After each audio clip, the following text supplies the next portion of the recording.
Stephen William Hawking. दोस्तों, आज के समय में इनके बारे में कौन नहीं जानता। विज्ञान के क्षेत्र में इन्होंने कई आश्चर्यजनक आविष्कार किए हैं। उसी के साथ साथ खगोल विज्ञान के क्षेत्र में भी इनका बहुत बड़ा योगदान है। दोस्तों, हॉकिंग ने इस ब्रह्मांड को समझने के लिए कई सिद्धांत दिए हैं, जिनके बारे में हम आज की इस वीडियो में जानेंगे। तो दोस्तों, वीडियो काफ़ी इंटरेस्टिंग और इन्फॉर्मेटिव होने वाली है। वीडियो के साथ लास्ट तक जरूर बने रहें। दोस्तों, पहले सिद्धांत की बात करें तो वो है बिफोर द बिग बैंग। हमने स्कूल से ही पढ़ा है, हमारे ब्रह्मांड का जन्म एक भयानक विस्फोट बिग बैंग के साथ ही हुआ था। अगर आप विज्ञान के बारे में थोड़ा भी नॉलेज रखते हो तो आपको ये चीज़ पता होनी चाहिए। आपने बिग बैंग के बारे में सुना ही होगा। इससे न केवल हमारा सौरमंडल और हमारी मिल्की वे गैलेक्सी ही नहीं बल्कि पूरे ब्रह्मांड की रचना हुई थी। पर यह सारा कुछ कहाँ से आया था? सिर्फ एक सूक्ष्म बिंदु से, जिसे हम सिंगुलैरिटी के नाम से जानते हैं। सिंगुलैरिटी असल में एक अत्यंत घना सूक्ष्म बिंदु था, जिसके अंदर सारा ब्रह्मांड, अंतरिक्ष, समय, भौतिकी और सारा कुछ कंप्रेस्ड था। इसी बिंदु में हुए महाविस्फोट की वजह से ब्रह्मांड का जन्म हुआ। हालांकि इस सवाल का जवाब देना कि बिग बैंग के पहले क्या था, ये वाकई काफ़ी मुश्किल है और शायद कोई इसका सटीक जवाब नहीं दे सकता। कई साइंटिस्ट इस थ्योरी को नहीं मानते, लेकिन स्टीफन हॉकिंग ने इसे हमेशा से ही सही समझा। जब एक रियलिटी शो में स्टीफन हॉकिंग से ये सवाल पूछा गया तो उन्होंने सीधा सीधा जवाब देते हुए कहा कि बिग बैंग के पहले कुछ नहीं था। उन्होंने बिग बैंग की तुलना पृथ्वी के साउथ पोल से करते हुए कहा कि जिस तरह पृथ्वी के साउथ पोल में कोई साउथ नहीं होता, ठीक उसी तरह बिग बैंग के पहले कुछ नहीं था। तो दोस्तों, अब हम बात करते हैं दूसरी थ्योरी की, जिसका नाम है एंड ऑफ द वर्ल्ड। प्रकृति का एक अटल नियम है, जो भी यहाँ जन्मा है उसका हमेशा से ही अंत निश्चित है। ठीक उसी प्रकार इस ब्रह्मांड का अंत भी तय है। जैसा कि आप सब जानते ही होंगे, हमारा ब्रह्मांड बहुत तेज़ी से एक्सपेंड हो रहा है, यानी कि ये लगातार बड़ा होता जा रहा है। स्टीफन हॉकिंग ने भी इसके बारे में बताया था कि इस एक्सपेंशन की वजह से दूर की गैलेक्सी से आने वाली लाइट्स रेड शिफ्टेड हो जाती है। पर इससे क्या? इससे हम कह सकते हैं कि गैलेक्सी लगातार एक दूसरे से दूर होती जा रही है। शायद ये प्रक्रिया समय के साथ और भी तेज़ी से बढ़ती जाएगी और अंत में सब कुछ खत्म हो जाएगा। लेकिन उस अंत को देखने के लिए हम में से कोई भी जीवित नहीं बच पाएगा। हालांकि हॉकिंग ने इंसानों की सभ्यताओं के अंत के बारे में भी भविष्यवाणी की थी। हॉकिंग का कहना था कि हमारे ग्रह पर जीवन आने वाले कुछ हजारों सालों में खत्म हो जाएगा और इसकी वजह होगा इंसानों का तकनीकी रूप से और भी ज़्यादा एडवांस होना। उन्होंने दुनिया के अंत के बारे में 3 प्रेडिक्शन के बारे में बताया था।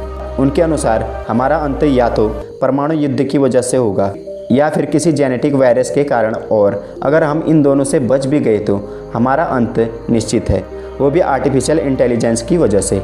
वैसे तो हम परमाणु युद्ध और बायो वेपन्स से कुछ हद तक इंसानियत को बचाकर रख सकते हैं, लेकिन अगर आर्टिफिशियल इंटेलिजेंस हमारे कंट्रोल के बाहर चले जाए तो उनको कोई नहीं रोक सकता। स्टीफन हॉकिंग का ये भी कहना था कि हम मनुष्य अपने अंत से पहले किसी और ग्रह पर बसेरा जरूर बना लेंगे। तो दोस्तों, अब हम बात करते हैं तीसरे थ्योरी की, जिसका नाम है थ्रेट ऑफ एलियंस। हम मनुष्य लगातार अपने ही जैसे बुद्धिजीवों की खोज में लगे हुए हैं और इसके लिए हम अंतरिक्ष में निरंतर चारों तरफ रेडियो सिग्नल भेज रहे हैं। ब्रह्मांड में मौजूद स्टार्स, प्लैनेट, गैलेक्सीज को देखकर हम ये कैसे मान सकते हैं कि केवल हम इंसान ही इस ब्रह्मांड में एकमात्र बुद्धिजीव हैं?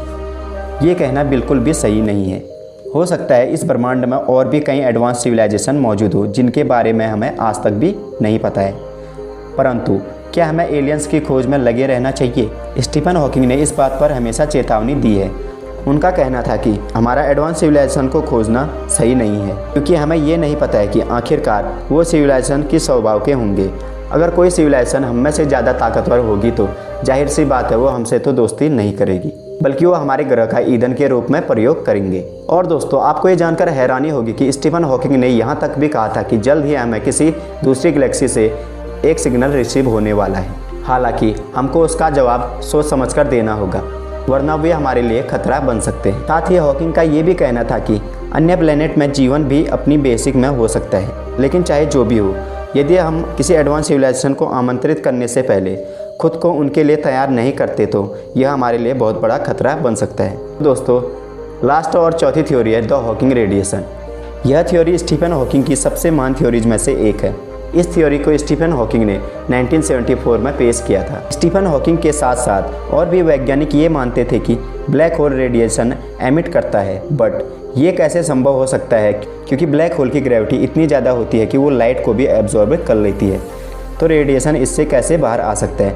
एक बहुत बड़ा सवाल था, लेकिन आखिरकार हॉकिंग ने इस सवाल का जवाब भी ढूंढ निकाला। आपने ये तो सुना ही होगा कि स्पेस का ज़्यादातर भाग एम्प्टी यानी कि खाली है, लेकिन क्वांटम मैकेनिक्स के अनुसार एम्प्टी स्पेस पूरी तरह से एम्प्टी नहीं होता है, बल्कि यहाँ लगातार मैटर और एंटी मैटर के पार्टिकल्स जोड़े में आते हैं और फिर आपस में टकराकर गायब हो जाते हैं। इन पार्टिकल्स को वर्चुअल पार्टिकल्स कहा जाता है। यह प्रक्रिया निरंतर चलती रहती है और इसे हम नहीं देख पाते क्योंकि ये बहुत ही माइक्रोस्कोपिक लेवल की होती है और बहुत ही फास्ट होती है। परंतु जब ये प्रक्रिया किसी ब्लैक होल के इवेंट होराइजन के पास हो तब क्या होगा? मैटर और एंटी मैटर हमेशा पॉजिटिव और नेगेटिव के जोड़े में आते हैं, यानी कि इनमें से एक पॉजिटिव और एक नेगेटिव होता है। जब ये किसी ब्लैक होल के आसपास होते हैं तब इनमें से नेगेटिव पार्टिकल्स ब्लैक होल के अंदर चला जाता है और पॉजिटिव ब्लैक होल के बाहर चला जाता है। ये दोनों अब वर्चुअल पार्टिकल्स से रियल पार्टिकल्स में बदल जाते हैं। यहाँ पर ब्लैक होल कुछ इस तरह से एनर्जी लूज करता है, पर यह प्रक्रिया बहुत ही ज़्यादा धीमी होती है, यानी कि करीब 10,000 अरब सालों में एक ब्लैक होल अपने मास का केवल 0.0000001% ही लूज करेगा। लेकिन जैसे जैसे ब्लैक होल का साइज छोटा होता जाएगा यह प्रक्रिया और भी ज़्यादा तेज हो जाएगी और अंत में यह एक बड़े विस्फोट के साथ सारे रेडिएशन को एक साथ उगल देगा और सब कुछ पूरी तरह से ख़त्म हो जाएगा। लेकिन यहाँ पर एक प्रॉब्लम यह है कि ब्लैक होल पूरी ब्रह्मांड के मौलिक नियमों को तोड़ रहा है। आखिरकार वो बचा हुआ मैटर कहाँ जाता है? दोस्तों, अगर आपको इसके बारे में थोड़ा भी ज्ञान है, अगर आप इसके बारे में थोड़ा भी जानते हो तो हमको नीचे कमेंट में ज़रूर बताएं। अगर वीडियो आपके लिए थोड़ी भी हेल्पफुल और इन्फॉर्मेटिव रही तो वीडियो को लाइक ज़रूर करना और दोस्तों इसको अपने दोस्तों तक शेयर जरूर करना। और ऐसे ही इन्फॉर्मेटिव और इंटरेस्टिंग वीडियोज़ को देखने के लिए हमारे चैनल योर अल्टीमेट गाइड को सब्सक्राइब जरूर करना। Thank you for watching this video.